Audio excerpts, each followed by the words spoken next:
कुछ लोगों की आदत होती है ना, एकदम से बिना बताए आपके घर पे हाजिर हो जाते हैं। वो बिन बुलाए मेहमान कहें या फिर अचानक टपक जाना, आकर टपक जाना, अचानक धमक जाना। बहुत सारे हिंदी में अलग अलग फ्रेजेस, इडियम्स एक्सेट्रा हैं इस चीज़ को कहने के लिए। इंग्लिश में क्या कहते हैं इसे? आइए सीखते हैं। चैनल पर अगर आप नए हैं तो सब्सक्राइब करने के साथ शुरू कीजिएगा, क्योंकि हम आपकी लर्निंग जर्नी के पार्टनर्स हैं।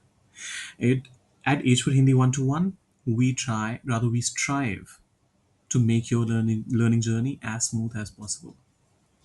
करते हैं शुरुआत। आग टपकना या फिर अचानक धमकना, इसके लिए आप हिंदी में कहते हैं टू पॉप इन।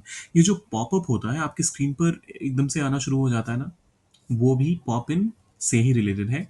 पॉप इन से ही उसका भी उद्गम हुआ है।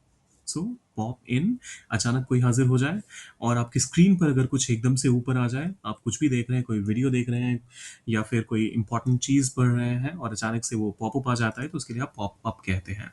एग्जाम्पल के तौर पे पहला स्टेटमेंट आता है, वो बिना बताए ऑफिस में आकर टपक गया। He just popped in at the office unannounced. Unannounced मतलब बिना बताए, बिना पहले से इस चीज़ की खबर दिए हुए।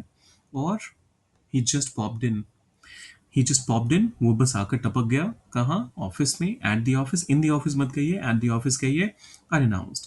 सो ही just popped in at the office unannounced.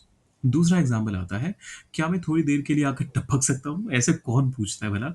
लेकिन अगर आपने ये कहना हो थोड़ा सा मजाकिया लहजे में, तो आप कह सकते हैं, can I just pop in for a bit? Can I just pop in for a bit? तीसरा एग्जाम्पल आता है, वो अक्सर मेरे घर यूं ही टपक पड़ता है। He often pop he often pops in my house like that. He often pops in at my house, I'm sorry, like that.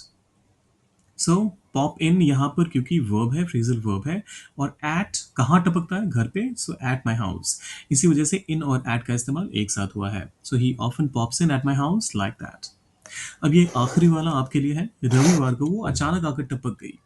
कैसे इसको ट्रांसलेट करेंगे? सोचिए ज़रा, डालिए उसका ट्रांसलेशन कमेंट सेक्शन में। पॉपिंग का इस्तेमाल करना है ऑब्वियसली, और इसको करना है ट्रांसलेट, डालना है कमेंट सेक्शन में, और जाने से पहले सब्सक्राइब, लाइक और शेयर करके जाइएगा। मिलते हैं जल्दी।